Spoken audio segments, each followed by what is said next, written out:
네, 이번 회차는 무역운송 마지막 시간입니다. 1편의 2장 4절의 국제복합운송 내용부터 살펴보도록 하겠습니다. 자, 대목차 1번에 복합운송이 개요되어 있고요. 양가로 1번 목차에 복합운송이 의의되어 있습니다. 양가로 1번 보시면요. 복합운송하고 영어 표현이 세 가지가 나와 있어요. 복합운송이라는 표현 우리 앞에서도 몇 번 봤었는데요. 여기서 약자들 그 풀네임들 한번 보겠습니다. 자, 멀티모더 이렇게 돼 있어요. 모더. 이 모드에서 나온 단어죠. 모드가 우리가 운송 방법, 해상, 항공, 육상 등 이런 각각의 운송 형태 이런 것들을 우리가 운송 방법, 모드다 이렇게 표현을 했었고요. 운송을 할 때 이 모드가 멀티 여러 개 있는 거예요.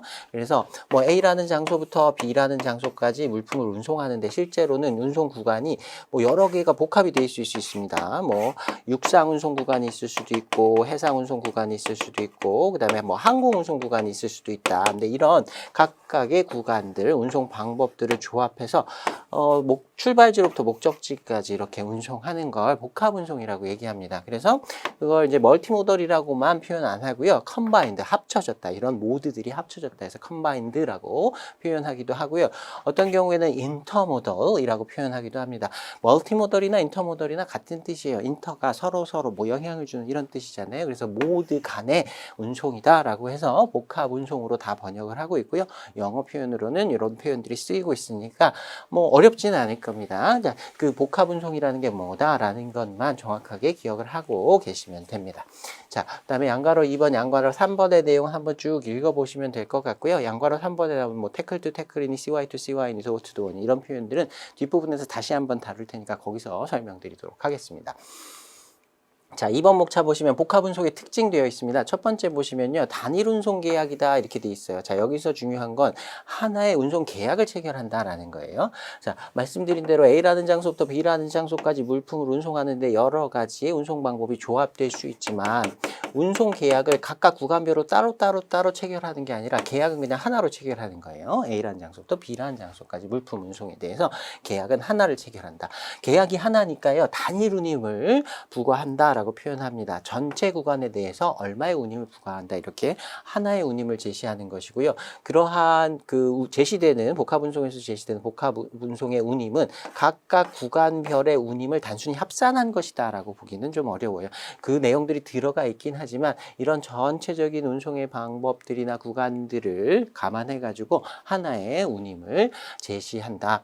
자, 그 다음에 단일 운송인이 책임을 진다. 이게 가장 큰 특징이라고 볼 수 있어요. 운송계약 하나로 체결하면서 그때 계약 체결하는 운송인이 있을 거예요. 그 운송인을 복합운송인이라고 부르게 되고요. 이 복합운송인은 각각의 운송 구간이 어디든 간에 사고가 어디서 발생하든 간에 아무튼 관계없이 전체 구간 이 계약상의 운송 구간에서 물품에 멸실 손상이 발생했다라고 하면 운송인이 전 구간에 어디서든 그 손해가 발생하더라도 해당 운송인이 책임을 진다. 단일한 한 명의 운송인이 전체 구간에 대해서 책임을 진다. 각각의 구간당 실제 운송인 액추얼 캐리어가 책임을 부담하는 것이 아니라 자, 그 다음에 복합운송증권을 사용한다. 해상운송에서 해상운송증권인 BL이라든가 CAB, 항공운송에서 에어웨이빌 이런 거 사용했듯이요. 복합운송에서는 복합운송증권이라는 걸 사용을 합니다. 자, 복합운송증권도 여러 가지로 불러요. Multimodal Transport Document 이걸 줄여가지고 MTD라고 부르기도 하고요. CTD, Combined Transport Document에서 CTD라고 부르기도 하고 여러 가지 이름으로 사용을 하고 있습니다만 이름은 다르지만 본질은 같다라고 보시면 됩니다. 자, 그 다음에 대목차 2번 복합운송인 내용 볼게요. 자, 1번 복합운송인의 정의 보시면요. UN 복합운송 조약이라고 하는 표현이 나와요. 자, 요거는요. 사실은 영어 표현으로 보면 컨벤션이라고 돼 있어요. UN의 컨벤션 협약인데 복합운송에 대한 UN 협약이다 이렇게 부릅니다. 근데 책들에서 교수님들이 이걸 컨벤션을 특이하게 여기서 협약이라고 번역을 안 하고 조약이라고 번역하시는 분들이 많아요. 그래서 시험에서도 그냥 UN의 복합운송 조약이다라고 나와 있는 경우들도 많습니다. 근데 실제로 협약이라고 되어 있고 어떤 분들은 또 UN 복합운송 협약 협약이라고 부릅니다. 사실 저도 협약 쪽이 조금 익숙하긴 한데 시험에서는 조약 쪽이 조금 더 비율이 많은 것 같아요. 이 번역을 하실 때 이 조약이라는 단어를 사용하시는 게 이걸 더 줄여가지고요.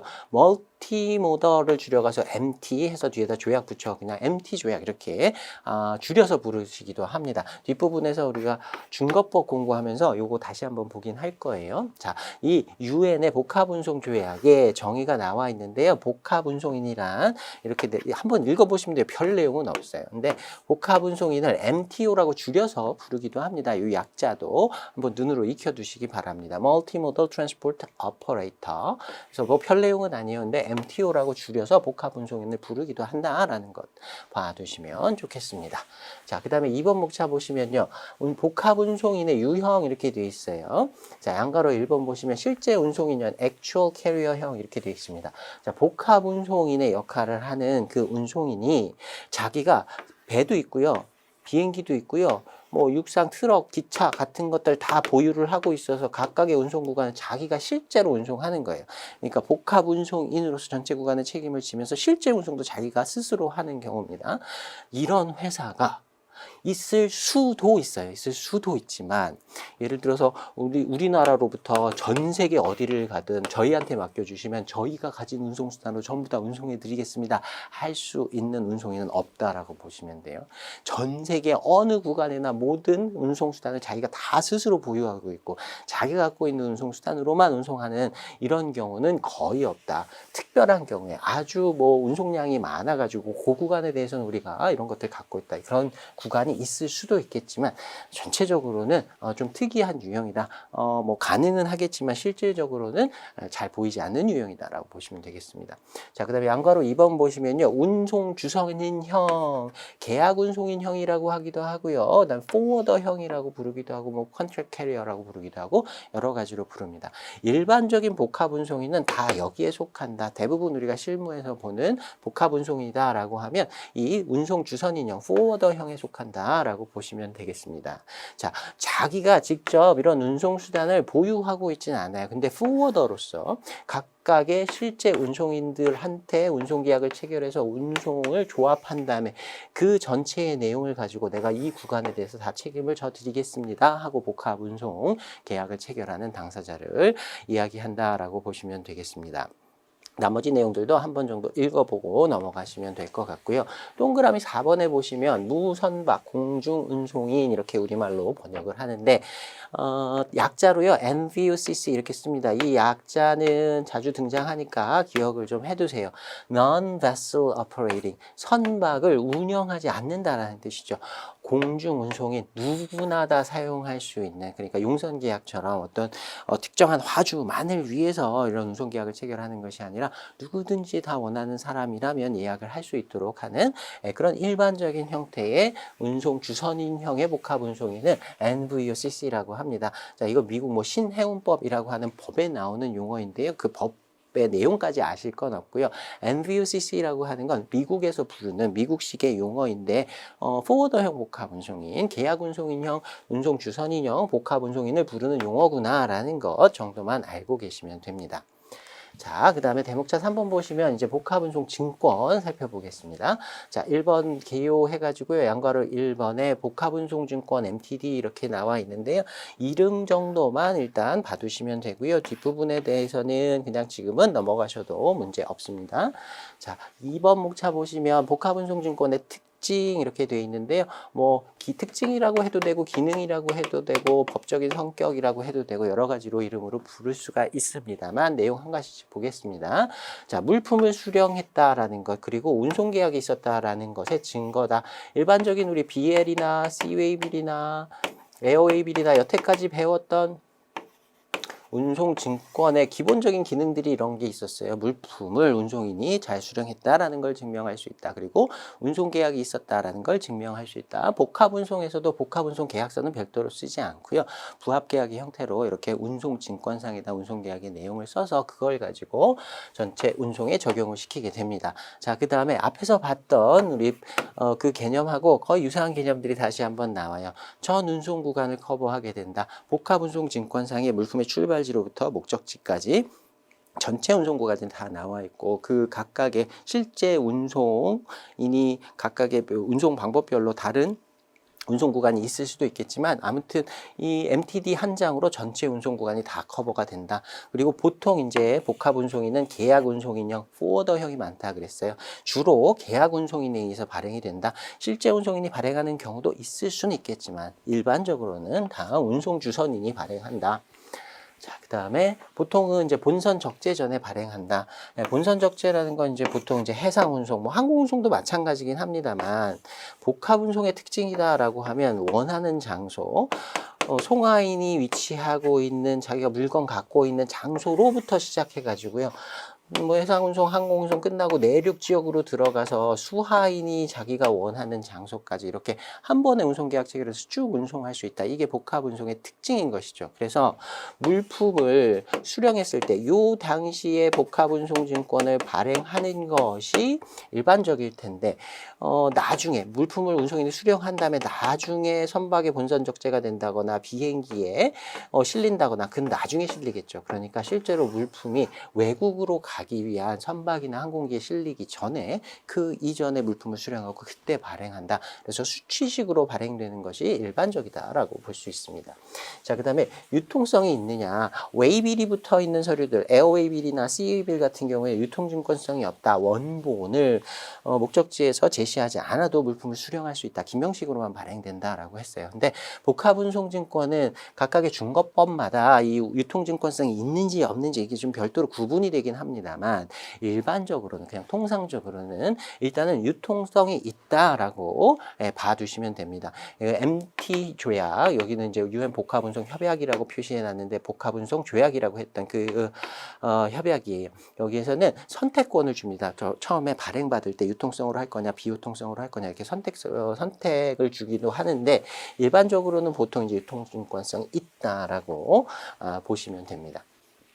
자, 그 다음에 3번 목차 보시면 복합운송증권의 형태 해가지고요. 양괄호 1번의 국제규칙에 따른 복합운송증권 이렇게 돼 있습니다.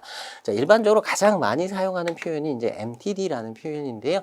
요거는 앞에서 얘기했던 그 MT 조약에서 쓰고 있는 용어예요. 근데 사실 이름이 달라진다고 해서 뭐 어떤 특성이 달라진다거나 이렇진 않습니다. 그래서 그냥 이게 이름이 UN 협약에서 유래한 이름이구나라는 정도만 알고 계시면 되고요. 그 다음에 우리가 복합운송을 Combined Transport라고 하기도 한다 그랬죠. 그래서 그 앞글자를 따서 CTD로 이제 복합운송증권을 부르기도 합니다. 이거는 중거법이 좀 달라요. ICC의 복합운송증권 통일규칙이라고 하는 게 있는데 거기에서 이런 용어를 쓰고 있어요. 잘 모르셔도 되고요. MTD나 CTD나 이름의 유래가 좀 다른 것이지 동일한 복합운송 서류다라는 것 정도만 봐두시면 됩니다. 자, 그 다음에 양괄호 2번 보시면요. 선화증권 형식의 복합운송증권. 겉으로 나타나는 폼은, 형태는요. 선화증권하고 유사하고요. 이름도 뒤에 선화증권이라고 하는 이름을 붙이는 경우가 많이 있습니다. 실무상, 앞에서 봤던 건 다 이론적인 내용이고요. 사실 실무상 가장 많이 사용되고 있는 복합운송증권은 피아타 BL이라고 부르는 BL이 있어요. 근데 뭐 이름만 다르지 일단은 다 동일한 복합운송증권이다 라고 봐주시면 됩니다. 자, 동그라미 3번 내용 한번 볼게요. 실무에서 사용되는 선화증권 형식의 복합운송증권은 피아타가 뭐냐면 국제운송주선업 협회입니다. 포워더들의 국제협회라고 생각하시면 돼요. 이 피아타에서 BL을 복합운송증권의 어떤 폼을 마련해 놓고 에어웨이빌에서 이아타에서 마련한 형식을 사용한다 그랬죠. 마찬가지로 피아타에서 복합운송증권의 형식을 마련해 놓고 이 회원사들이 발행하는 복합운송증권들은 다 피아타 BL 이렇게 앞에 붙여놓고요. 자기들이 정한 양식을 사용합니다. 실무상 대부분의 경우는 지금 다 피아타 BL 이게 가장 활용률이 높다라고 보시면 돼요. 자, 그래서 양괄호 3번 보시면 실무상 가장 이제 많이 사용되는 익숙한 그런 이름이 피아타 BL인데 그래서 여기 내용들 조금 더 살펴보겠습니다. 피아타 BL, 키파 BL이라고 부르는 BL도 있는데 원칙적으로 동일하다고 보시면 됩니다. 조금 이따 설명드릴게요.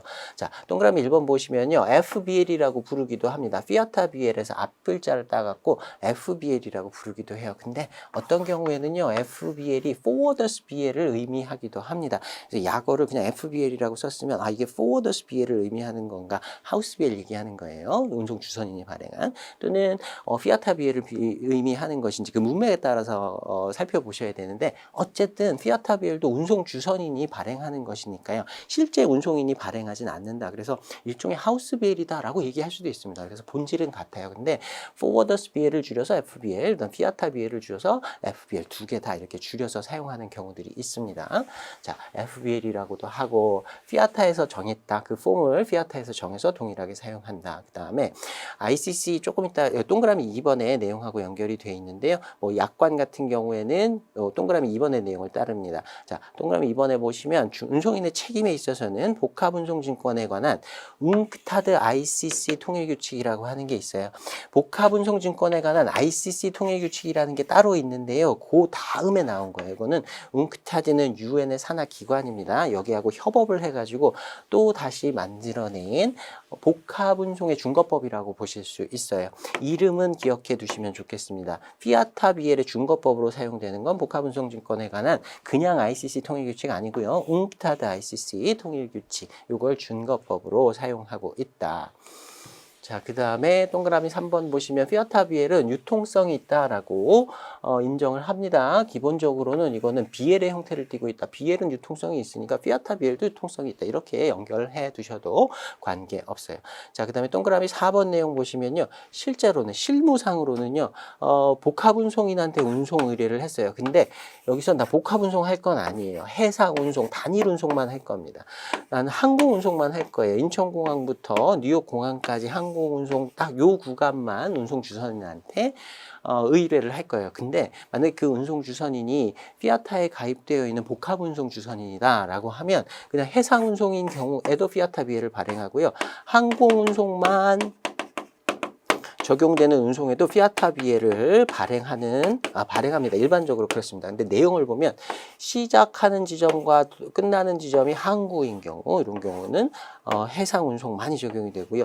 시작하는 데가 공항이고 끝나는 데가 공항이에요. 이런 경우는 항공 운송만 적용될 거예요. 그런데도 실무상으로는 사실 그런 구간을 표시를 해가지고 뭐 BL, 그다음에 뭐 에어웨이 BL 이렇게 발행을 할 수도 있겠지만 FBL, Forwarders BL 또는 피아타 BL의 형태로 해서 이렇게 발행하는 경우도 많이 있습니다. 자, 그 다음에 동그라미 5번에 보시면 피아타 BL하고 키파 BL하고 동일한 의미다라고 제가 앞에서 말씀드렸는데요. 키파라는 게 우리나라의 한국국제물류협회라고 하는 단체의 이름입니다. 우리나라 포워더 협회라고 생각하시면 돼요. 그리고 그냥 간단하게요. 키파가 아예 그냥 피아타에 가입이 되었다 이렇게 생각하시면 됩니다. 그래서 키파 회원사는 피아타 BL의 어떤 형태를 그대로 사용을 하는데요. 이름을 피아타 BL이라고 안 쓰고 키파 BL이라고 쓰는 경우도 있어요. 내용은 거의 같다라고 보시면 돼요. 피아타 BL이나 키파 BL이나 동일하다. 이름만 다르고 본질은 같다라고 보시면 되겠습니다.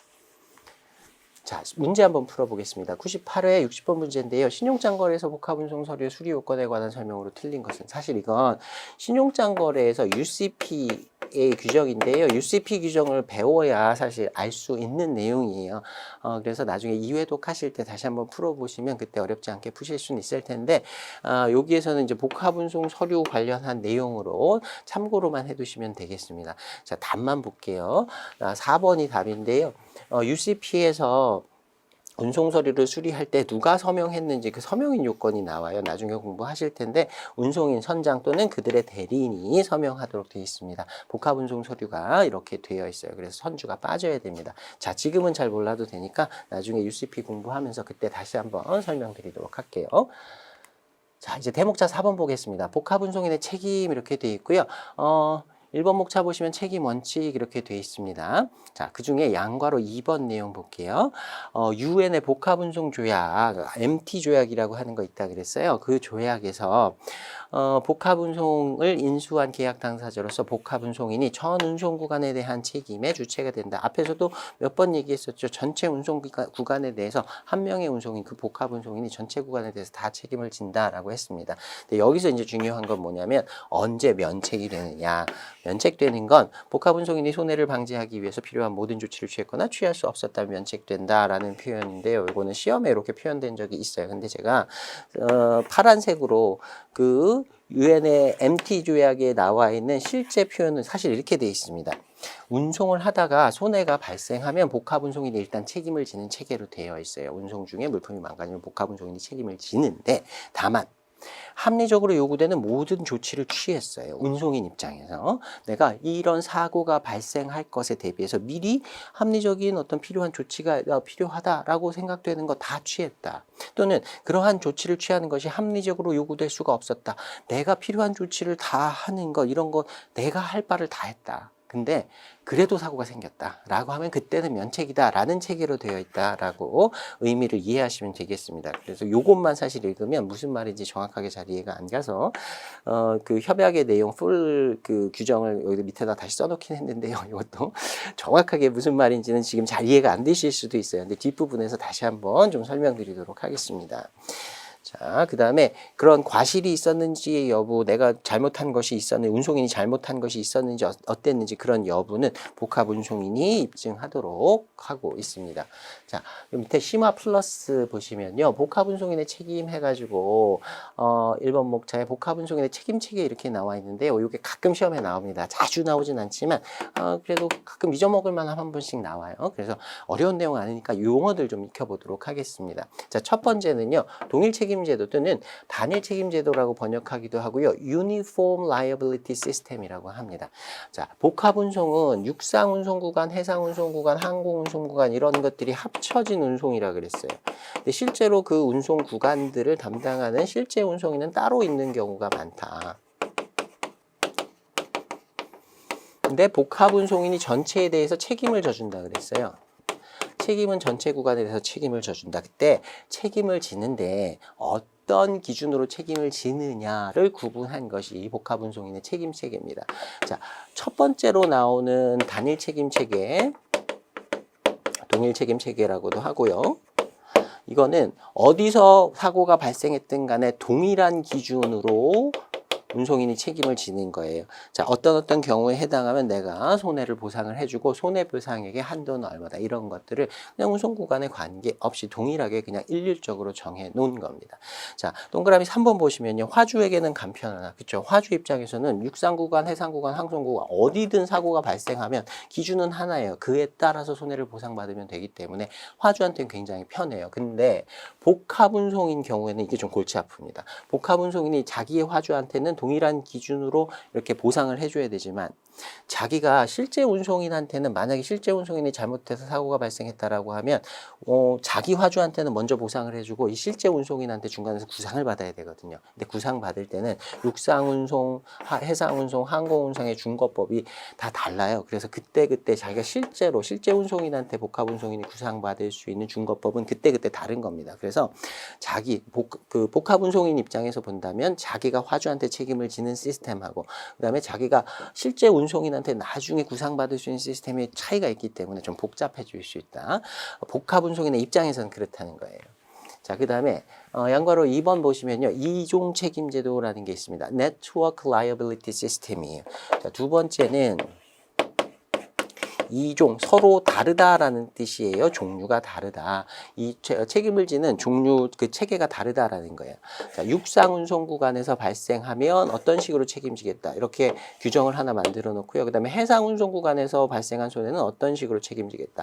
항공운송 구간에서 발생한 책임은 어떻게 책임을 지겠다. 이렇게 각각의 책임의 기준하고 수준이 다 다르게 이렇게 운송 구간별로 책임을 져주는 그러한 시스템을 이종 책임제도라고 합니다.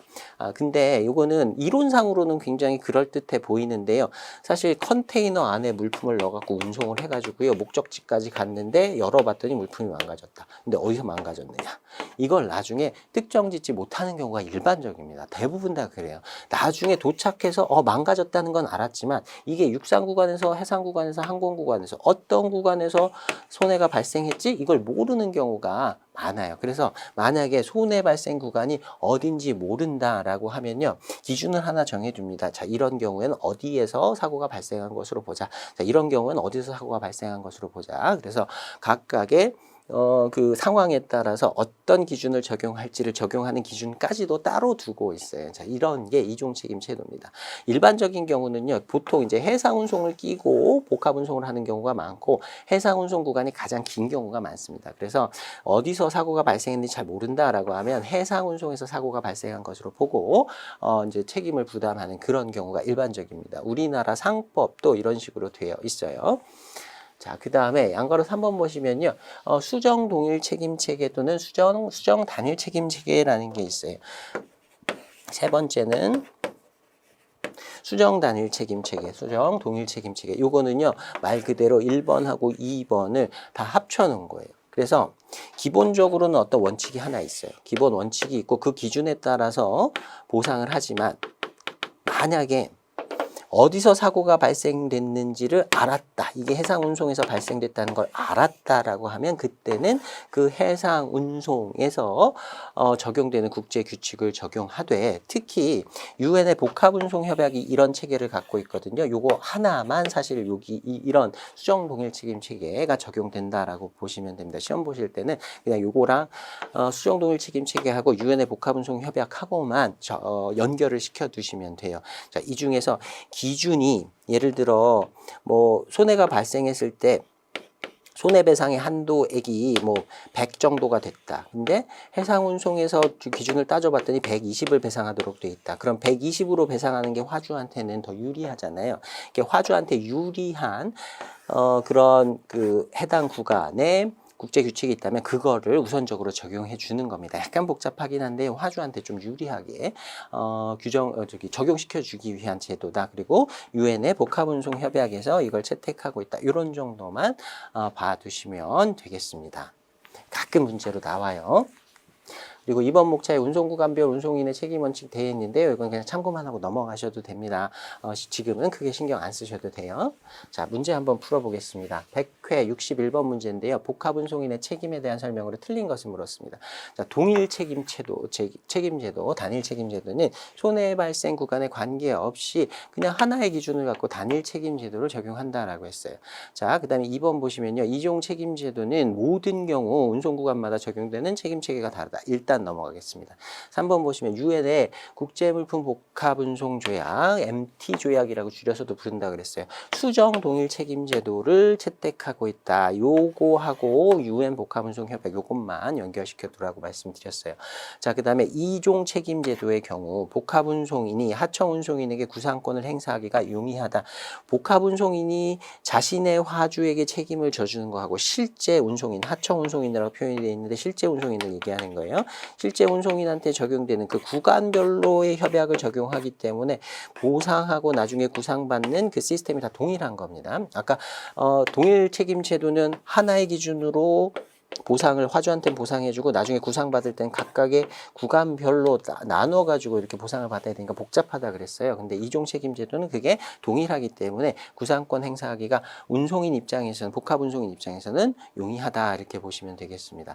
자, 이 문제의 답은 2번인데요. 사실 이게 조금 논란이 있을 수는 있습니다. 이 표현을 어떻게 해석할 것인지에 따라서 약간 논란이 있을 수는 있는데요. 1번, 3번, 4번에는 틀린 내용이 전혀 없어요. 틀린 내용이 전혀 없고, 굳이 여기서 틀렸다라고 꼬투리를 잡는다고 하면 이종 책임제도는 모든 경우에 운송구간마다 적용되는 책임체계가 다르다라고 얘기할 수는 없어요. 만약에 어떤 운송구간에서 사고가 발생됐는지 모른다라고 하면 어떤 한 구간을 정해서 그 구간에 적용되는 책임체계를 적용하기 때문에 일률적인 하나의 시스템이 하나 더 있다라고 볼 수도 있는 거예요. 그래서 여기서 모든이라고 하는 경우 때문에 답을 2번으로 출제한 문제입니다. 근데 제가 보기에는 이거는 약간 이 말 표현 때문에 미묘하게 어떻게 해석될지에 따라서 논란이 좀 있을 수가 있어서 이 문장 자체는 그냥 이렇게 오답으로 출제된 적이 있었다라는 정도만 봐두시고요. 그다음에 맞는 표현들 요것들을 더 중요하게 봐두시면 좋을 만한 그런 문제입니다. 자, 그 다음에 대목차 5번 보겠습니다. 국제 복합 운송의 형태 이렇게 돼 있고요. 자, 1번 목차 보시면 컨테이너 복합 운송 이렇게 돼 있어요. 한 번 정도 읽어보시면 충분히 이해가 가실 내용이고요. 컨테이너 운송 관련돼서는 뭐 도어 투 도어 운송이니 뭐 풀 컨테이너 FCL to FCL 이런 내용들 우리 해상 운송 쪽에서 다 공부를 해놨으니까요. 기초 지식이 있으니까 이거 내용 읽어보시면 될 겁니다. 자, 그 다음에 양괄호 2번에 ICD라는 개념 요거 앞에서 문제 풀면서 제가 한번 설명드린 적이 있습니다. Inland Container Depot의 약자고요. 이 Depot라는 건 어떤 기지라든가 어떤 시설이라든가 큰 창고 같은 걸 Depot라고 합니다. 미국의 그 큰 체인 중에 홈디포라는 데가 있는데요. 거기 가면 진짜 굉장히 큽니다. 뭐 코스코 같이 큰 그 창고형 매장 있잖아요. 그거에 한 서너 배 정도 더 커요. 거기 들어가면 집 하나를 지을 수 있는 재료 같은 것들 다 팝니다. 거기 뭐 페인트부터 시작해서 붓부터 시작해서 뭐 각종 기구들 거기 다 팔아요. 그렇게 뭐 큰 창고 같은 어떤 기지 같은 걸 디포라고 하는데요. 말 그대로 인랜드, 내륙에 위치해 있는 컨테이너 기지를 얘기하는 겁니다. 자, 동그라미 4번 보시면 요것도 앞에서 한번 설명드렸어요. 우리나라에 ICD 두 개가 있어요. 의왕 ICD 하고요. 양산 ICD 두 개가 있습니다. 의왕 ICD는 수도권에, 의왕은 저기 안양 옆에 그쪽이거든요. 수도권에 있는 화물들이 이렇게 쭉 모일 수 있도록 의왕에다가 ICD를 하나 만들어 두고요. 양산은 부산에 근처에 있습니다. 부산하고 가까워요. 부산 근처에 우리나라 최대의 수출입 항구죠. 그 옆에 양산 ICD를 붙여놓고요. 이 ICD 안에 컨테이너 터미널 역할을 할 수 있는 장소를 만들어 둔 거예요. 동그라미 2번 보시면 꼭 이렇게 부산항이라든가 뭐 이런 데서 그런 그 화물 작업을 해야 된다 그러면 혼잡할 수 있겠죠. 그래서 거기서 좀 떨어진 데다가 이렇게 넓은 장소를 마련해 둔 것이고요. 그 다음에 의왕 ICD하고 양산 ICD 사이에는 철도망이 이렇게 되어 있습니다. 그래서 의왕 ICD 안에, 양산 ICD 안에 철도망이 깔려 있고요. 그 풀 컨테이너 로드 같은 경우에, 컨테이너 같은 경우에 거기서 철도를 실어가지고 바로 양쪽으로 왔다 갔다 이렇게 할 수가 있도록 해놨어요.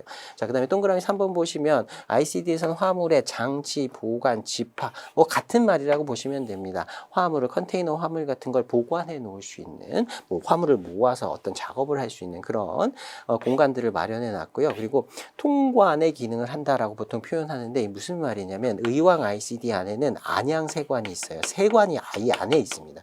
그다음에 양산에는 양산 세관이 또 따로 있어요. 세관 자체가 이 안에 위치해 있습니다. 그러니까 세관에다가 수출입 신고를 하는 거 이거는 뭐 어쨌든 꼭 물품이 그 세관 관할에 있어야만 세관 안에 있어야만 수출입 신고를 할 수 있는 건 아니지만 신고를 해놓고 물품을 검사한다든가 이런 그 작업이 필요하다 그러면 바로 나가서 물품을 검사할 수 있도록 이렇게 가까운 데다가 설치를 해놨다라고 보시면 되고요. 여기 운송인들의 일종의 터미널 같은 것들이 다 위치를 해 있기 때문에 물품 여기서 수령하고 또는 물품을 내주고 선화증권 발급하고 뭐 디오를 내주고 이런 업무들을 할 수 있도록 만들어둔 장소라고 보시면 되겠습니다. 앞에서 이제 문제에서 우리 한번 살펴본 적이 있는데요. 그때 설명을 드렸었는데 이 ICD의 개념은 알고 계셔야 그런 문제를 풀 수가 있겠죠. 기본적으로 컨테이너 기지가 내륙에 위치해 있는 것이다. 거기서 이런저런 작업들, 기능들을 하고 있다라는 정도 좀 포괄적으로 봐두셔도 괜찮습니다. 뭐 세부적인 내용을 꼭 암기하셔야 될 필요는 없을 것 같아요.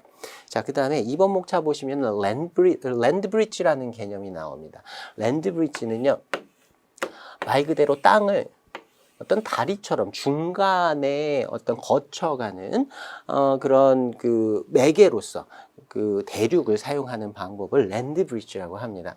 중간에 제가 AWS All Water Service라고 되어 있는 거 이렇게 표시를 해놨는데요. 별말 아닙니다. 전체 운송을 다 해상으로 운송하는 걸 All Water Service라고 합니다. 근데 All Water Service를 이용하는 경우만 있는 것이 아니라 이게 좀 힘들다. 전체를 해상으로 운송하기가 좀 어렵다라고 하면 중간중간에 어떤 대륙의 육로를 중간 과정으로 사용해서 결국엔 해상 운송하고 그다음에 육상 운송을 결합하는 복합 운송의 운송 형태로서 이렇게 사용하는 개념을 랜드 브릿지라고 하는데요. 자, 잠깐 좀 설명을 드리겠습니다. 지도가 잘 보일지 모르겠어요. 근데 지도 여기 이렇게 돼 있다 보시고요. 여기 이제 우리나라가 있습니다. 여기는 일본이니까. 근데 뭐 아무튼 여기까지 우리나라예요. 자, 여기에서 우리나라에서 우리 북한이 있기 때문에 외국으로 특히 뭐 유럽까지 이렇게 철도가 있죠. 철도가 있는데 이 철도를 이용할 수는 없어요. 그렇죠. 우리나라에 북한이 막혀 있어서. 근데 뉴스에 그런 거 많이 나오잖아요. 북한하고 통일되기 전이라도 이 철도망이라도 먼저 연결을 하면 부산에서 기차표 사면은 유럽까지 이렇게 시베리아 횡단 열차 타고서 쭉 유럽까지 갈 수 있다. 부산에서 뭐 파리까지 가는 기차표를 살 수도 있다. 뭐 이런 내용들이 가끔 북한하고 사이가 좋아지면 그런 뉴스들 많이 나오잖아요. 그렇다고 이걸 전혀 이용하지 못하느냐? 그런 건 아니고요. 가끔 이런 경우가 있어요. 우리나라 항구에서 러시아에 여기 블라디보스톡이라는 데 있죠. 여기 가끔 여행도 요새 많이 가시던데 여기까지는 해상으로 운송을 하는 거예요. 해상으로 운송을 해놓고 여기서 시베리아 횡단 철도를 태웁니다. 철도를 태워가지고 원하는 유럽의 내륙까지도 쭉 갈 수는 있겠죠. 이렇게 가능은 합니다. 자, 그 다음에 중국으로 보내요. 중국 어딘가로 보내서 중국 횡단 차이나 트랜스 그 또 열차가 또 있습니다. 이런 걸 태워가지고 이렇게 보내는 경우도 있을 수 있어요. 그래서 일단은 우리나라에서 시작은 해상으로 시작을 하지만 육사운송 철도를 이용해서 유럽이라든가 뭐 인근 국가들 이런 데로 또 갈 수가 있겠죠. 자, 이게 가능합니다. 자, 이런 형태가 있을 수 있고요. 자, 그 다음 형태는요. 미국 쪽으로 가는 거예요. 미국 쪽으로 가는데 만약에 이제 뉴욕은 이쪽 동해안 쪽에 있거든요. 근데 여기를 가려고 하면 우리나라에서 해상 운송을 시작해가지고요. 이렇게 갈까요? 옛날에는 그랬지만 이렇게 가면 너무 오래 걸리니까 파나마라는 국가가 있죠. 요쯤 있습니다. 여기에 운하가 있어요. 그래서 이렇게 통과해가지고 배가 이렇게 갑니다. 파나마 운하가 막히면 이제 큰일 나는 거죠. 자, 이런 형태가 있는데 이걸 all water service라고 부를 수 있는 거예요. 미국 동해안까지 배를 태워서 이렇게 갑니다. 이게 일반적이에요. 사실은 일반적이고요. 나머지 방법들이 좀 특이한 거긴 합니다. 참고로 유럽 갈 때는요. 이렇게 해가지고 말라카 해협 이렇게 지나가지고요. 여기 아프리카의 뿌리라고 부르는 소말리아 있죠. 소말리아 이렇게 해서 홍해죠. 여기가 홍해로 들어가서 이집트 쪽에 있는 수에즈 운하를 통과해가지고 지중해로 이렇게 들어가는 겁니다. 요게 막히면 이제 남아프리카까지 이렇게 돌아가야 되는 거예요. 엄청 돌아가야 되죠. 저도 이제 그 자료 화면으로 봤는데 이게 수에즈 운하 통과하는데 컨테이너선 큰 게 한 통과 비용만 이것저것 합쳐가지고 2억 5천 정도 든다 그러더라고요. 굉장히 비싸요. 그런데도 이렇게 통과하는 게 훨씬 더 시간하고 뭐 연료 이런 거 아낄 수 있으니까 이게 유리한 겁니다. 저도 이거 정확한 건지 모르겠는데요. 저도 어떤 자료에서 봤는데 이 수에즈 이 파나마 있죠. 파나마의 그 운하 이것도 통과하는데 돈이 많이 들어요. 여기는 사실 또 그 산간 지역이라서 이렇게 바로 뚫려 있지 않고요. 더크 형식으로 했고 배를 집어넣은 다음에 거기다 물을 채워가지고 레벨을 높여서 이렇게 올라갔다가 뭐 이런 식으로 굉장히 좀 복잡하게 돼 있어요. 그 파나마의 GDP의 30%에서 40%가 이 운하 사용료에서 나온다라는 얘기도 저 그 자료도 본 적이 있어요. 아무튼 이런 식으로 운항을 합니다. 근데 지금 여기서 보려고 하는 건 뭐냐면 이런 방식도 가능해요. 우리나라에서 일단 해상 운송을 통해서 미국의 서해안까지 가요. 미국 서해안까지 간 다음에 미국의 내륙의 철도를 이용해서 동해안까지 간 다음에요. 동해안에서 다시 배를 태워가지고 일로 가면 유럽이 나오겠죠. 유럽까지 다시 이렇게 운송을 할 수도 있습니다. 저는 굳이 왜 이렇게 하는지 모르겠는데 아무튼 이렇게도 가능은 하다는 거예요. 이런 것도 가능하고요. 그 다음에 미국의 서해안에서 물품을 내려가지고요. 철도를 통해서 동해안에 위치해 있는 도시들까지 뉴욕이라든가 뭐 마이애미라든가 뭐 이런 데까지 쭉 가는 겁니다. 이런 식으로 운송을 할 수도 있어요. 이걸 미니 랜드 브리지라고 불러요. 그 다음에 꼭 동해안까지 가는 게 아니라 내륙 지역, 시카고가 한 이쯤 있거든요. 시카고라든가 달라스도 한 이쯤 있어요. 이런 데까지 철도로 중간에서 끝나는 거예요. 미국의 동해안까지 가지 않으면 이걸 또 마이크로 랜드 브리지라고 부릅니다. 자, 이런 개념들이 있는데 텍스트를 가지고 다시 한번 좀 보겠습니다. 가끔 시험에 나오기 때문에 용어들을 좀 익혀두셔야 됩니다.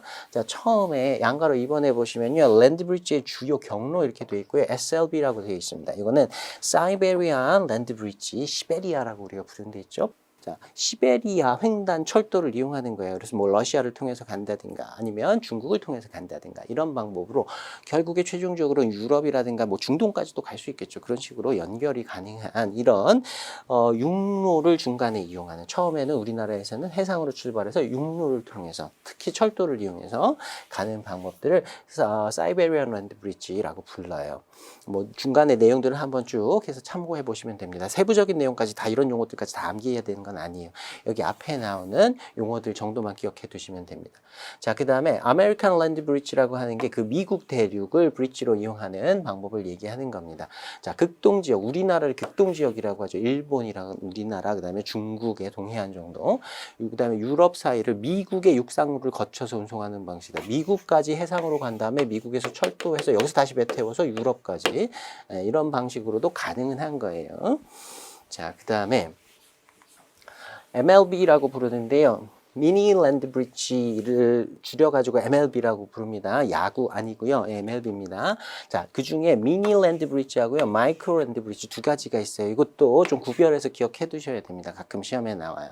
자, 미국의 서해안까지 뭐 LA나 뭐 시애틀 이런 데까지 간 다음에 동해안까지 철도로 간다. 쭉 끝까지 간다. 그러면 미니 랜드 브릿지. 유럽까지는 가지 않고 여기서 끝나는 거예요.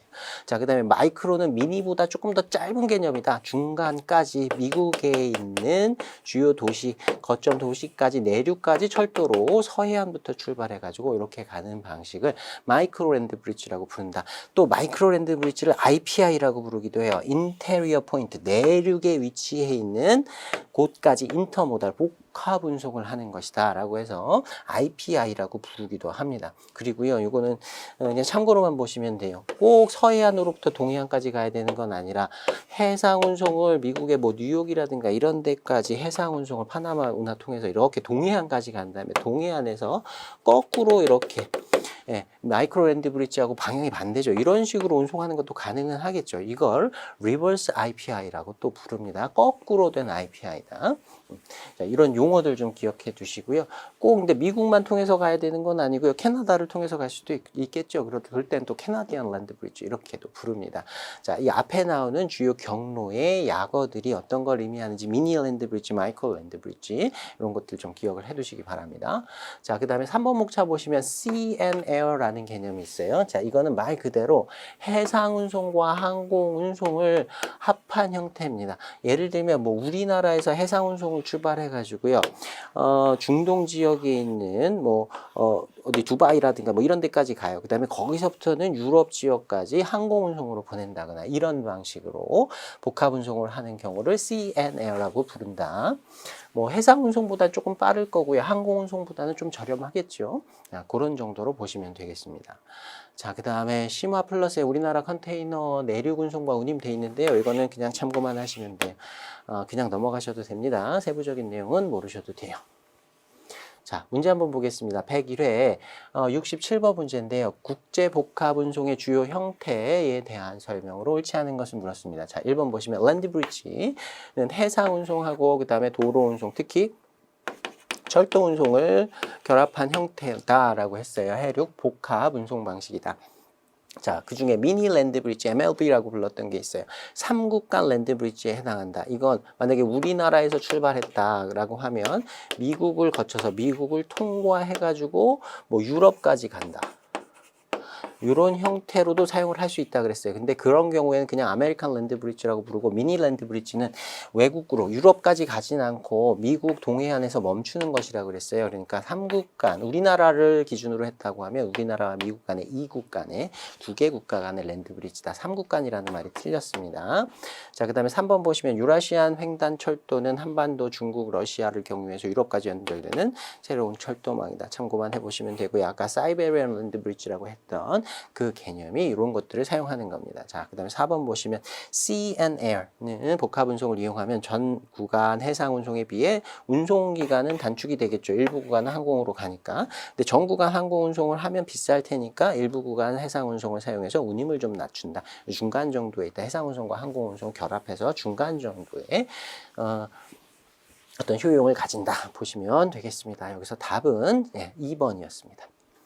자, 그 다음에 이제 5절에 국제운송규칙하고 클레임 내용 살펴보도록 하겠습니다. 국제운송규칙, 국제운송에 적용되는 중거법하고요. 특히 그 중거법에 따른 운송인의 책임 관련한 체계들 살펴보도록 하겠습니다. 자, 해상운송 관련해서는요. 처음에 헤이그 룰스라는 게 있습니다. 우리말로도 그냥 헤이그 규칙 이렇게 부르는데요. 사실 정식 명칭은 선화증권에 관한 내용들을 통일하기 위한 국제협약이에요. 근데 플레임이 굉장히 길어요. 근데 헤이그라고 하는 데가 아마 네덜란드에 있는 도시 이름이니까 저는 그렇게 알고 있는데 네덜란드 그 헤이그에서 그 협약에 대한 서명을 했습니다. 그래서 그냥 헤이그 규칙이라고 부르고요. 1924년이니까 100년 전에 만들어진 규칙입니다. 근데 놀랍게도 지금 해상 운송에는 기본적으로 헤이그 또는 헤이그를 변형한 헤이그 비스비가 적용된다. 아직까지도 적용되고 있는 국제 해상 운송에 기본적으로 적용되는 규칙이다라고 보시면 되겠습니다. 자, 의의와 특징 한 번 정도 읽어보시면 될 것 같고요. 그 중에 동그라미 3번에 상업과실이니 항해과실이니 하는 개념이 나오는데요. 이건 좀 익혀두셔야 됩니다. 자, 운송인은 동그라미 3번 보시면 상업과실에 대해서는 면책 특약이 없다. 그래서 상업과실에 대해서는 책임을 지도록 되어 있습니다. 근데 항해과실에 대해서는 면책, 기본적으로 면책이 적용돼요. 자, 상업과실이라는 건요, 운송이 물품을 운송해 주고 받는 일종의 서비스업입니다. 용역을 제공하는 거예요. 근데 남의 물건을 받아가지고 운송인이 자기 물건을 운송하는 게 아니잖아요.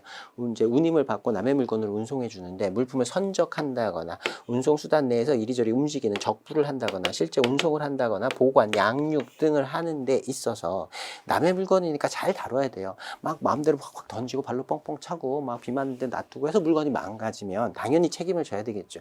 관련해서 남의 물건을 맡아두고 그 상업적으로 그런 서비스를 제공하는 데 있어서 뭔가 과실이 있었다라고 하면 기본적으로는 책임을 지도록 되어 있어요. 근데 항해 중에 배가 일단 떠났어요. 항구를 떠나서 항해를 하고 있어요. 근데 그때에 뭔가 사고가 발생해서 물품이 망가졌다라고 하면 선장, 선원 등의 항해 기술상 과실이 있다 하더라도 뭔가 잘못이 있다 하더라도 기본적으로는 면책입니다. 좀 이상해요. 지금 생각해보면 아니 운송 중에 물품이 망가지면 기본적으로 운송인이 책임을 져줘야 되는 거고 특히 자기가 뭔가 잘못이 있어서 사고가 발생했는데도 책임을 지지 않는다. 네, 이게 1924년 100년 전에 만들어진 규칙이다라는 걸 생각해 보시고요. 그때는 배가 지금처럼 튼튼하거나 항해 기술이 발달하지 않았어요. 그래서 바다는 사람이 예측할 수 없는 장소다라는 걸 기본적으로 깔고 있다 생각하시면 됩니다. 이 부분은 그냥 제가 해석한 거예요. 그러니까 여러분이 이해하기 쉽도록 말씀드리는 거니까 그냥 웃고 넘기시면 됩니다.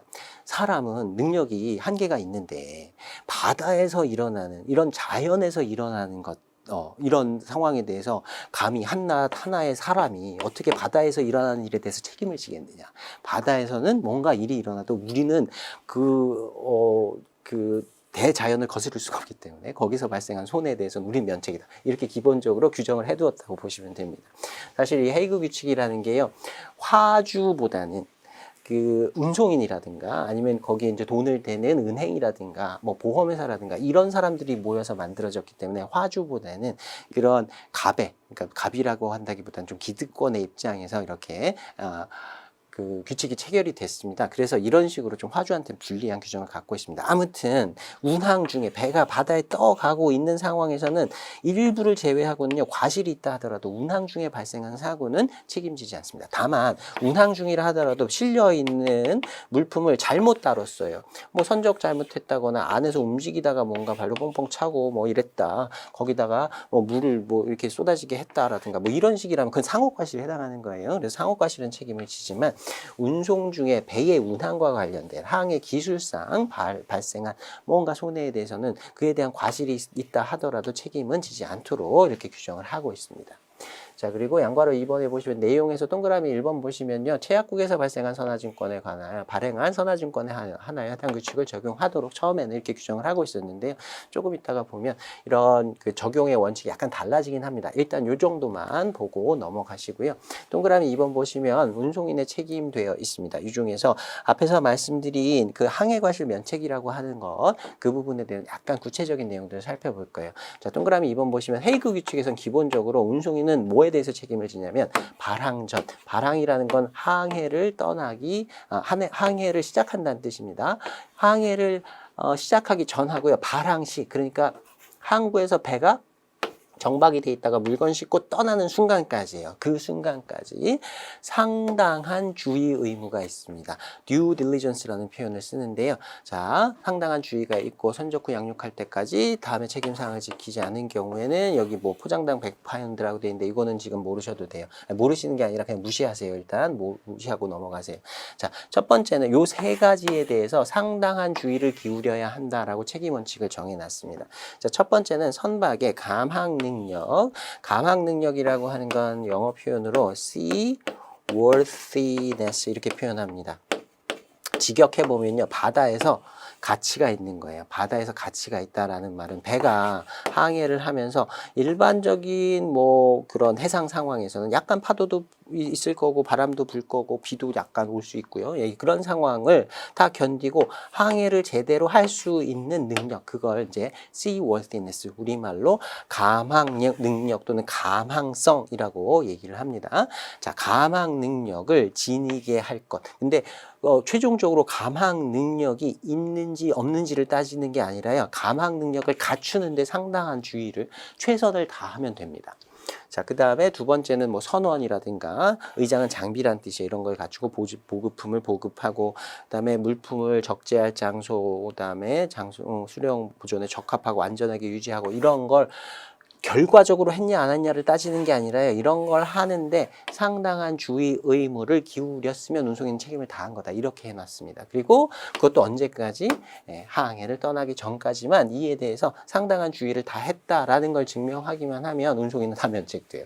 그래서 저 앞에서 얘기한 그 상업과실을 제외하고 나머지에 대해서는 다 면책이 됩니다. 그래서 화주한테 굉장히 불리하게 돼 있다라고 보시면 돼요. 그래서 보험에 부부한다 그러잖아요. 운송인이 물품이 운송 중에 망가졌는데 책임을 제대로 다 져준다라고 하면 사실 보험이 필요 없을 거예요. 근데 이런 식으로 운송인이 면책되는 경우들이 상당히 많기 때문에 해상보험을 통해서, 적하보험을 통해서 보험을 따로 부부해야 하는 것입니다. 그런 이유들이 여기에서 나와요.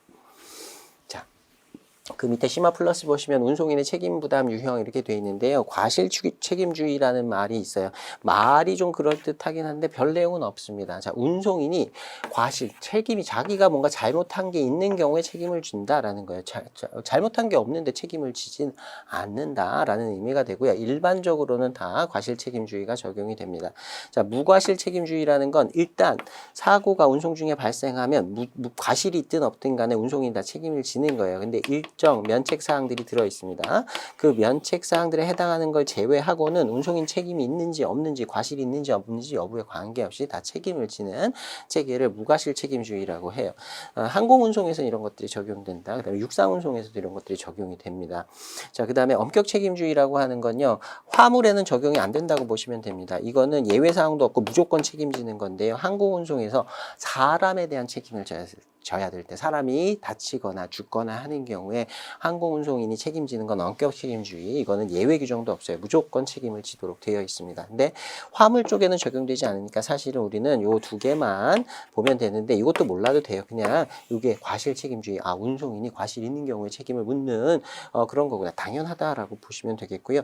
다만 또 요거는 좀 깊은 내용인데요. 엄격 책임주의니 무과실 책임주의니 하는 게 어떤 협약이나 규칙에 정의되어 있는 개념은 아니에요. 그래서 무과실 책임을 엄격 책임이라고 부르시기도 하고요. 둘 간에 모호합니다. 경계도 모호하고요. 부르는 이름도 왔다 갔다 합니다. 그래서 책마다 어떤 책에서는 이 개념을 엄격 책임주의라고 부르기도 하고요, 무과실 책임주의를 이렇게 왔다 갔다 하면서 써요. 정확하게 이게 구분이 되지는 않는다라는 정도만 봐두시면, 어렴풋이만 봐두시면 됩니다.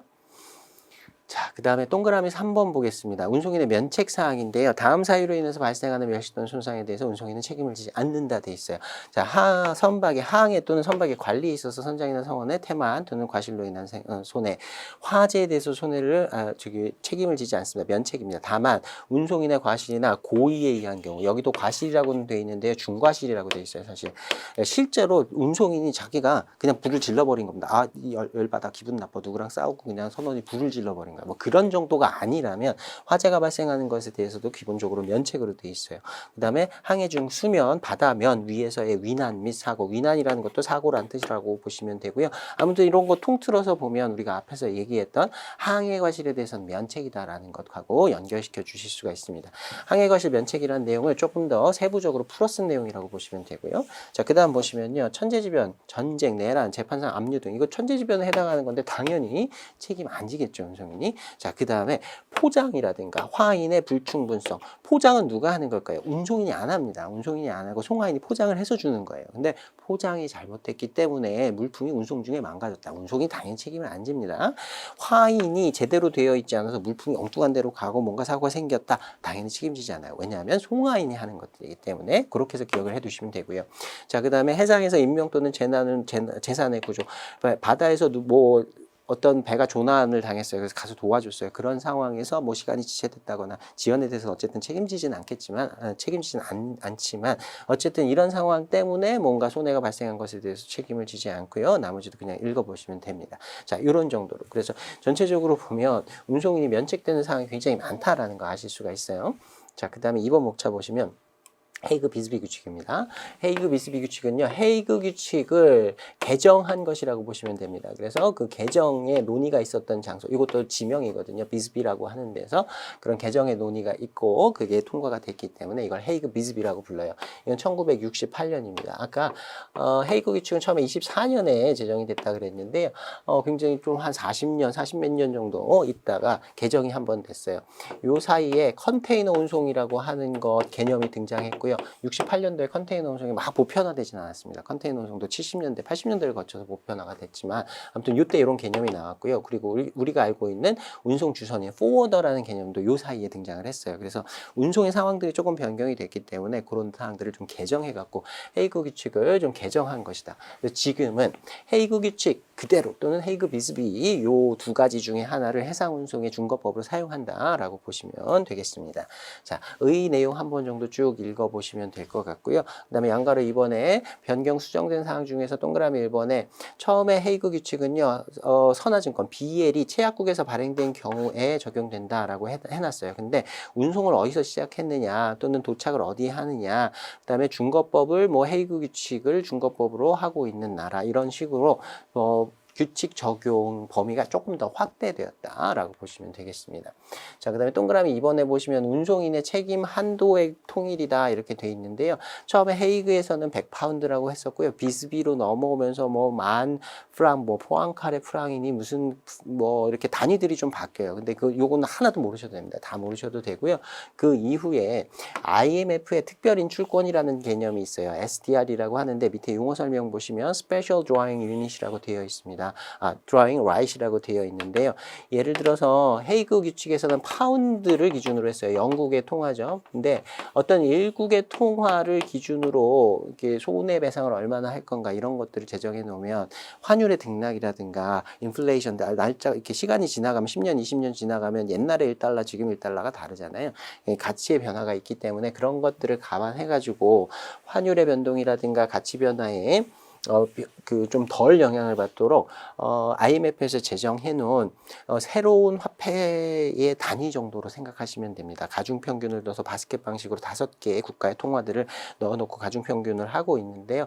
이런 방식으로 바뀌었습니다. 그래서 보상 액수가 SDR이라고 하는 단위로 뭐 몇 달러, 몇 파운드 이렇게 표현 안 하고요. SDR이라고 하는 단위로 바뀌었습니다. 지금 여기 나오는 66.67이나 뭐 ESDR 이런 것들은 지금은 안 보셔도 돼요. 자, 이런 식으로 나중에 개정이 좀 됐습니다.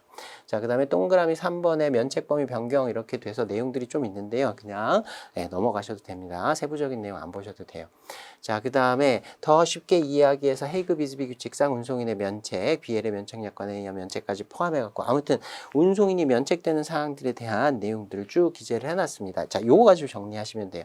앞에서 보셨듯이 운송인은 발항, 항구를 떠나기까지 상당한 주의 의무, 이걸 영어 표현으로 exercise due diligence, 자기가 해야 할 어떤 근면함을 다하는 것, 요 표현을 상당한 주의라고 해놨습니다. 자, 상당한 주의 의무에 아까 가망성 주의 의무 이런 게 있었죠. 자, 그런 거를 게을리하면 책임을 부담한다. 나는 항구를 떠나기 전까지 배의 가망성을 갖추기 위해서 상당한 주의를 다했다라는 것만 증명하면 운송인은 항해과실에 대해서는 다 면책이에요. 자, 두 번째 보시면 항해과실은 원칙적으로 면책입니다. 근데 상업과실에 대해서는 책임을 진다 그랬어요. 그래서 운송인의 CY에 입고된 화물을 적부하는 과정에서 화물을 싣고 내리고 이리저리 움직이면서 다루는 과정에서 발생한 이런 거는 책임은 항해과실이 아니라 상업과실이니까 이에 대해서는 책임을 진다라고 했습니다. 그리고 헤이그 비스비, 헤이그도 마찬가지고요. 헤이그 비스비에서는 인도 지연, 물품이 늦게 도착하는 것에 대해서는 아무런 규정 자체가 없어요. 그래서 책임을 진다 안 진다 규정이 아예 없기 때문에 그냥 면책으로 봅니다. 인도 지연에 대해서는 면책이에요. 자, 그 다음에 앞에서도 봤었습니다. 화주가 행한 포장이라든가 그다음에 화인의 불충분 이런 것들은 책임을 지지 않는다 그랬어요. 근데 중간에 이런 용어들이 나오는데 이건 참고로만 보시면 됩니다. 쇼링이라고 하는 건 화물을 움직이지 않도록 해상 운송하다 보면 이제 파도가 치면서 배가 이렇게 움직일 거 아니에요. 그래서 고정시켜 놓는 작업을 쇼링이라고 합니다. 컨테이너 같은 것들도요. 이렇게 쭉 쌓아 놓고 이제 철로 와이어로 된 쇠 와이어 같은 걸로 이렇게 결박을 해요. 그런 작업을 쇼링이라고 하고요. 던니지라는 건 뭐 컨테이너 화물 같은 경우라면 안에 이렇게 화물들을 집어넣어 놓고 그 화물들 사이 화물들이 조금씩 움직이면서 이렇게 부딪힐 수 있잖아요. 그래서 완충제 같은 거. 그러니까 쉽게 생각하면 뭐 상업적으로 쓰는 뽁뽁이 같은 그런 완충제 같은 걸 중간중간에 끼는 작업 이런 걸 던니지라고 합니다. 아무튼 이런 것들을 다 포괄해서 이런 포장과 관련된 이런 내용이고요. 포장이 제대로 되어 있지 않아서 발생한 손해, 화인이 제대로 되어 있지 않아서 발생한 손해 이런 건 다 화주가 포장 화인을 해야 되는 거고 화주가 잘못했으니까 책임지지 않는다라는 논리로 책임을 지지 않습니다. 그리고 앞에서 배웠던 부지약관이라고 하는 거 있었어요. 자, 부지약관에 의해서 실제로 인도된 화물하고 비해상에 기재된 화물의 수량이라든가 종류라든가 품질이 다르다 하더라도 면책이 된다라고 했습니다. 자, 그 다음에 뭐 리퍼 컨테이너 뭐 경우 있는데 전혀 모르셔도 되니까 그냥 X 쳐놓고 넘어가셔도 됩니다. 자, 그 다음에 함부르크 규칙이라는 게 있어요. 앞에서도 슬쩍 우리가 살펴봤는데요. 헤이그 비스비 규칙이 화주한테 굉장히 불리하게 돼 있습니다. 운송인한테 굉장히 유리하게 되어 있어요. 그래서 이건 조금 아니지 않느냐. 새로 우리가 해상 운송 규칙을 한번 만들어 보자 하고 유엔에서 새로운 운송 관련된 협약을 만들어낸 게 함부르크 규칙이에요. 1978년에 이제 처음에 서명이 됐는데요. 실제로 발효가 된 건 1992년입니다. 한참 뒤에 발효가 됐는데 실제로는 지금 사용하지 않는다라고 보시면 됩니다. 여기에 참여하고 있는 국가들이 우리가 알고 있는 선진국 하나도 없어요. 제가 봤을 때 오스트리아 정도? 예, 오스트리아는 바다도 없는 나라인데 그런 정도 나라가 들어있고요. 나머지는 전부 다 아프리카 국가라든가 이런 국가들이에요. 그러니까 실질적으로 힘이 없습니다. 이건 실질적으로 지금 사용은 안 합니다. 발효가 되어 있긴 하지만 아무튼 유엔에서 만들었고요. 유엔에서 헤이그 비스비보다 화주 쪽에 조금 더 유리한 측면으로 만들어낸 규칙이다라는 정도만 보고 넘어가시면 됩니다. 나머지 세부적인 내용은 좀 많으니까요. 시험에 출제될 내용만 보겠습니다. 그냥 넘어가셔도 됩니다. 자, 그 다음에 네 번째 로테르담 규칙이라는 게 있어요. 이건 비교적 최근이에요. 2009년입니다. 우리가 앞에서 봤던 함부르크 규칙이라는 거 유엔에서 만들었다 그랬어요. 근데 실질적으로 애가 사용이 안 됩니다. 실질적으로 애가 바보가 됐어요. 어딘가에 있긴 하는데 아무런 힘을 못 써요. 그래서 유엔에서는요, 실질적으로, 이거 지금 있긴 합니다. 있긴 한데, 실질적으로는 얘를 버렸어요. 포기했어요. 이건 더 이상 못 쓰겠다. 그리고 새로 만들자라고 만들어낸 게, 이것도 역시 유엔에서 만들었는데요. 로테르담에서 서명을 해서 로테르담 규칙이라고 부릅니다. 얘는요, 아직 서명만 됐고요. 발효도 안 됐습니다. 네. 실질적으로 지금 안 씁니다. 근데 책에는 있어요. 시험에 나와요.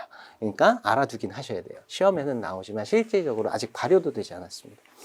자, 이거는 동그라미 의에 동그라미 3번 보시면요. 헤이그 비스비하고 함부르크 규칙을 기반으로 해서 우리가 함부르크에서 좀 너무 많이 나갔지. 그래서 우리가 너무 심하게 나가니까 사람들이 안 쓰더라. 그래서 조금 더 절충하자. 그리고 약간 또 헤이그 비스비 쪽으로 약간 더 갔다라는 정도 스탠스로 보시면 돼요. 근데 우리가 시험에 나올 걸로 기억할 거는요. 얘는 비교적 최근에 만들어졌고요. 최근에 만들어졌으니까 주로 요사이 많이 사용하고 있는 컨테이너 운송에 적용할 수 있도록 그걸 염두에 두고 만들었습니다. 컨테이너 운송을 해상 운송에만 적용하는 게 아니라 요새는 또 복합 운송을 하는데 컨테이너 운송을 많이 사용해요. 그래서 컨테이너를 이용한 복합 운송에 적용할 수 있도록 만들었습니다. 앞에서 봤던 헤이그 비스비 그리고 함부르크는요. 해상 운송에만 적용을 하는데 얘는 해상 운송을 포함하고 있는 복합 운송에도 적용을 하도록 만들어 놨어요. 근데 원칙적으로는 얘는 해상 운송 협약이에요. 그래서 해상 운송이 없는 복합 운송에는 사용을 못 해요. 해상 운송과 육상 운송이라든가 해상 운송과 항공 운송이라든가 이런 식으로 조합이 된 경우, 그러니까 해상 운송과 결합되어 있는 다른 운송이 있다 하더라도 컨테이너 운송에 적용할 수 있도록 이렇게 만들어 둔 거고요. 만약에 해상 운송이 없다라고 하면 로테르담 규칙은 사용할 수가 없는 거예요. 그 정도 봐두시면 되고요. 적용 구간이라든가 보다 양괄호 3번에 로테르담 규칙의 변경 수정된 사항 이런 것들도 그냥 넘어가시면 좋겠습니다. 이것까지 다 읽으시면 좋긴 한데요. 시험에 출제될 확률은 좀 낮고 이제 내용은 좀 많기 때문에 넘어가겠습니다. 자, 문제 한번 풀어보겠습니다. 112회 56번 문제인데요. 해상 운송에 관한 헤이그 비스비 규칙의 설명으로 옳지 않은 것을 물었습니다. 자, 1번 보시면 운송인의 책임은 과실 책임주의. 예, 대부분 다 과실 책임주의입니다. 자, 2번 보시면요. 선적시로부터 양육시까지 기간 동안에 대해서만 적용이 된다. 헤이그 비스비 규칙 조금 이따가 정리를 할 텐데요. 물품이 배에 실린 때로부터 목적지에 가서 물품이 내려질 때까지만 책임을 집니다. 이건 기본적으로 해상 운송이기 때문에. 자, 그 다음에 3번 보시면요. 운송인은 자신에게 과실이 없음을 입증해야만 책임을 면할 수 있다. 잠깐 넘어가겠습니다. 4번 보시면 운송인은 항해 과실에 대해서 책임을 부담하지 않는다. 원칙적으로 항해 과실은 면책이다 라고 했어요. 그래서 1번, 2번, 4번의 내용은 다 맞는 말이고요. 3번은요. 전체적인 취지로 보면 맞다고 볼 수 있습니다. 자신에게 과실이 없음을 입증하는 책임, 난 책임 없어. 나는 면책이야. 면책임을 입증해야 하는 당사자는 운송이에요. 나는 책임이 없다. 나는 이런 걸 했기 때문에 면책이다라고 주장을 할 때 그 사실을 입증해야 할 책임은 운송인에게 있어요. 근데 나한테 과실이 없다라는 걸 입증할 필요는 없습니다. 헤이그 비스비에서는 나는 발항 시까지 상당한 주의 의무를 다 했다. 내가 잘못한 것이 없다를 증명하는 게 아니고요. 나는 내가 나한테 주어진 상당한 주의 의무, 할 일을 다 했다. 그러니까 나는 면책이다. 이렇게 주장할 수 있는 책이라 그랬어요. 자, 나한테 과실이 없다는 걸 증명하는 거고요. 내가 할 일 다 했다. 상당한 주의를 다 했다. 그것도 발항시까지만 그걸 증명하는 이게 훨씬 쉽습니다. 나는 이런 책임이 있는데 이걸 다 했습니다. 그러니까 나는 면책입니다. 이렇게 주장하는 게 훨씬 편하게 되어 있습니다. 자, 그렇게 표현을 바꿔야 된다라고 해서 이건 이제 오답으로 출제한 문제인데요. 조금 표현 때문에 까다로운 문제로 보시면 되겠습니다. 과실이 없음을 입증해야 하는 것, 전체적인 취지로 보면 그게 맞긴 하지만 실제로는 과실이 없다는 걸 증명하는 게 아니라 내가 상당한 주의를 다했다는 것만 증명하면 면책이 된다. 그래서 답은 3번입니다. 자, 그 다음 98회 보겠습니다. 로테르담 규칙의 적용 범위에 포함되지 않는 복합운송의 형태는, 그러니까 로테르담 규칙이 해상운송을 포함하고 있는 복합운송에 적용한다 그랬어요. 자, 1번 보시면 버디백이라는 거 우리 배웠습니다. 요거는 육상운송, 그다음에 항공운송을 결합한 형태였어요. 여기는 해상운송이 들어가 있지 않아요. 자, 두 번째 보시면 CNA어니까요. 해상운송과 항공운송을 결합한 형태입니다. 여기 해상운송이 들어있죠. 다른 운송이 포함되어 있다 하더라도 로테르담 규칙은 적용이 가능한 거예요. 자, 그 다음에 랜드브리지 개념도 해상운송하고 육상운송이 결합된 개념이었어요. 그러니까 해상운송이 포함되어 있으니까 적용 가능하다. 피쉬백, 물고기 등 얘는 육상운송 수단을 해상운송 수단에다가 싣고 운송하는 거라 그랬어요. 해상운송이 포함되어 있습니다. 그래서 2번, 3번, 4번에는 다 해상운송이 포함될 여지가 있는데 1번은 육상하고 항공이니까 해상운송이 안 들어있다. 그러니까 로테르담 규칙은 적용되지 않는다. 이런 식으로 문제 풀어주시면 되겠습니다. 자, 이제 대목차 2번에 보시면 항공운송 규칙인데요. 항공운송 규칙은 첫 번째 바르샤바 체제라는 개념이 나옵니다. 양괄호 1번에 보시면 최초에 항공운송과 관련된 협약으로 최초에 제정된 게 바르샤바 협약이라는 게 있었어요. 그 이후에 여러 번 바르샤바 협약이 개정됩니다. 중간에 나오는 건 전혀 모르셔도 돼요. 안 읽으셔도 됩니다. 자, 바르샤바 협약으로부터 출발을 해가지고요. 양괄호 2번의 내용도 한번 쭉 그냥 읽고 넘어가시면 돼요. 양괄호 3번에 보시면 바르샤바 체제 주요 협약되어 있어서 되어 있고요. 바르샤바 협약 밑에 개정된 내용들이 쭉 이렇게 나오는데 하나도 모르셔도 됩니다. 이 세부 내용도 모르셔도 돼요. 그냥 이름만 알고 계시면 됩니다. 자, 바르샤바 협약으로부터 출발해가지고 이게 굉장히 여러 번 개정됐다라는 정도만 알고 계시면 돼요. 그러고 나서 2번 목차 보시면요. 굉장히 개정이 많았어요. 그래서 복잡해졌습니다. 그래서 이걸 한꺼번에 마지막으로 최종 정리한 버전이 몬트리올 협약이라고 보시면 돼요. 그래서 바르샤바 협약부터 몬트리올 협약까지 오기까지의 이런 개정 내용들 최종적으로 정리된 것까지 이런 모든 협약들을 다 포함시켜서 바르샤바 체제 또는 바르샤바 체계라고 합니다. 바르샤바 시스템이라고 해요. 자, 그 정도 흐름만 봐두시면 되고요. 바르샤바 협약부터 시작해서 몬트리올 협약으로 끝난다라는 것만 알고 계시면 됩니다. 자, 밑에 보시면 더 쉽게 이해하기 해서요. 규칙, 협약별, 운송인의 책임 구간 한번 보겠습니다. 자, 헤이그 비스비 규칙은 선적시로부터 양아시까지 물품을 배에다가 실는 때로부터 내려주는 때까지 헤이그도 마찬가지고 헤이그 비스비도 마찬가지입니다. 자, 근데요, 이거를 태클 투 태클 원칙이라고 표현하기도 합니다. 이거는 판례에서 나온 용어래요. 배가 옛날 배들은요. 어떤 물품이든 시간은 오래 걸릴 수 있겠지만 어떤 항구에 들어가든 물품을 싣고 내릴 수 있는 작은 크레인 같은 것들이 달려 있었습니다. 지금도 벌크선에는 주로 이런 것들이 달려 있는 경우가 많아요. 이 작은 크레인을 태클이라고 불러요. 그래서 태클이 닿는 범위부터 태클이 닿는 범위까지, 그러니까 물품을 선적할 수 있을 때부터 내려놓을 때까지 요 범위 안에 물품이 있을 때 운송인이 책임을 진다. 선적시로부터 양아시까지 책임진다라는 걸 태클 투 태클 원칙이라고 불러요. 자, 그 다음에 함부르크 규칙에서는 함부르크는 헤이그 비스비에서 화주한테 너무 불리하니까 좀 유리하게 바꾸자라고 하는 규칙이라 그랬었죠. 그러니까 조금 화주 쪽에 유리하게 바뀌었을 겁니다. 함부르크 규칙에서는요, 터미널에서, 그러니까 컨테이너 터미널 같은 부두에서 물품을 인도해주면 그때로부터 운송인 책임을 지기 시작해서 부두에서 물품을 가져가 나갈 때까지 책임을 져줘요. 그러니까 헤이그 비스비보다 요만큼 더 넓어졌습니다. 그래서 항구부터 항구까지 책임을 진다라고 해서 폴트 투 폴트 원칙이라고 해요. 자, 그 다음에 로테르담 규칙이라든가 유엔의 복합운송 협약이라든가 이런 것들은 기본적으로 로테르담은 이제 해상운송이 포함되어 있긴 해야 되지만 아무튼 복합운송의 형태로 이용이 될 수가 있어요. 그래서 내륙에 들어가서 물품을 가져와서 내륙 지역까지 자기가 원하는 지역까지 물품을 갖다 줄 수 있습니다. 그래서 도어 투 도어, 매도인의 창고로부터 매수인의 창고 문 앞까지 도어 투 도어 운송이 가능한 거예요. 이 구간 동안에 운송인이 책임을 진다라고 해서 도어 투 도어 원칙이라고 하고요. 그 다음에 항공운송의 경우에는 공항부터 공항까지 책임을 지도록 되어 있습니다. 그래서 에어포트 원칙이라고 해요. 태클 투 태클, 포트 투 포트라는 정도의 의미 정도만 알아두시면 요거 이해하실 수 있을 것이라고 생각합니다. 자, 그 다음에 대목차 3번 보시면 육상 및 복합운송 규칙 이렇게 되어 있는데요. 1번 목차 보시면 육상운송법규 되어 있습니다. 양가로 1번에 CMR 협약이라는 게 있는데요. 이거는 자동차로 운송하는 것에 대한 국제운송 협약이다. 이것까지만 알고 계시면 돼요. 나머지 내용 잘 모르셔도 됩니다. 이거 CMR의 그 약자도요. 영어도 아니에요. 불어입니다. 그래서 약자도 안 써놨습니다. CMR은 자동차 운송에 관한 협약이다. 그 다음에 똑같이 CIM 양가로 2번에 있는데요. 요것도 불어로 되어 있는 약어예요. 이거는 철도 운송입니다. CMR은 자동차, 트럭, 그다음에 CIM은 철도. 요 정도만 연결시켜 주시고 넘어가셔도 괜찮습니다. 세부적인 내용은 잘 모르셔도 돼요. 자, 그 다음에 2번 목차, 3번 목차에 나오는 내용들 잘 모르셔도 됩니다. 그냥 넘어가겠습니다. 넘어가시고요. 자, 그 다음에 대목차 4번에 복합운송 서류에 관한 웅크타드 ICC 규칙, 이거 앞에서 한번 봤었죠. 자, 요거는 실무적으로 가장 많이 사용되고 있는 피아타 비엘의 준거법이다. 요거까지만 연결시켜 두세요. 용어만 연결시켜 두시면 됩니다. 자, 그 다음에 5번에 우리나라 상법 이렇게 돼 있는데요. 그냥 한번 읽고 넘어가시면 됩니다.